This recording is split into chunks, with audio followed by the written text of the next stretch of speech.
Hello, welcome to CLSP Politics. Sean Briscoe speaking. I am no longer in Green Bay. I am currently at an undisclosed location somewhere in Milwaukee with my spreadsheet slowly churning out reports that people probably needed 2 days ago.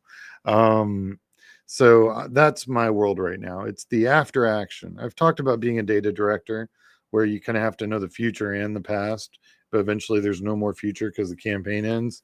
Well, now I'm literally just taking the entire past and turning it into something useful, all the data, all the information stuff. But I really came on here to talk about Wisconsin's Supreme Court race. I didn't really get into much detail as far as like the voter turnout or what have you, so I thought we could get into that just a little bit. I'm sure you guys have heard lots of reportings on this little election of ours, and there was quite a bit of excitement, and a lot of people did a lot of really, really hard work, and I talked about that last video. So this is a math part. All right. So, uh, so the election in 23 did the same things that this one did, right? This is the last Supreme Court race in April 23. They set new records for spending. They set new voter turnout records. And so it's like really what I want to do is I want to look at the best closest model I have or something to compare it to. That's apples and apples. And that's going to be the 23 April election. So that's what we're going to do. The total votes in 23 are 1.839 1.8 million. You understand, Green Bay is not population wise, isn't a very, very big state. So 1.8 is very good for an April election. That totally set records.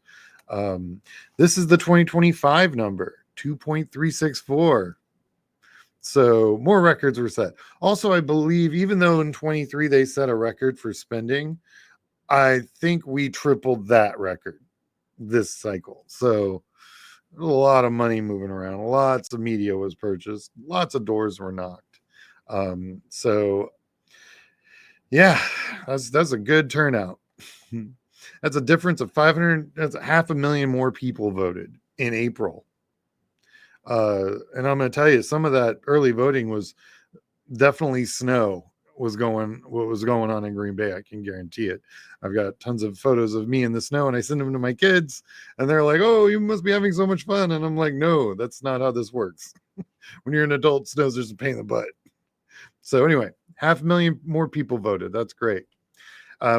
What kind of behaviors changed as far as like how many of them early voted, or was there an increase? And uh, turns out we did have an increase. About 6% voted 5 days before the election. That's a 6% increase.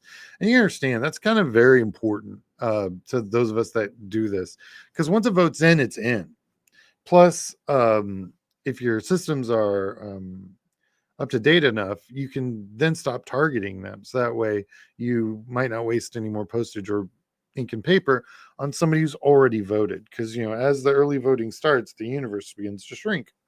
Well, this was shrinking about 6% faster than normal, which is good. We want people to vote early and we want them to get out. It's a really interesting number. And it's something I'm going to keep looking for, because I definitely feel like that's going to be something that's going to come up in future elections where there is early voting. So something to keep an eye on. Anyway, just like to say thanks. I'm over 4,000 subscribers. You guys have been awesome. Thank you for watching. Please like and subscribe, although most of you have. If you wish to support this channel, we have a PayPal at CLSB Politics. And I just want to wish you guys a happy April 6th. I'm going to put this out right now. And then I'm going to be cutting wood and carrying water, as we say in my firm. I am going to be chewing on the math. Might have some cool stuff to show you guys there in a day or two. All right. Hope everyone has a great day. Have a great Sunday, and I hope next week I hope we just make it through. All right. Talk to you later.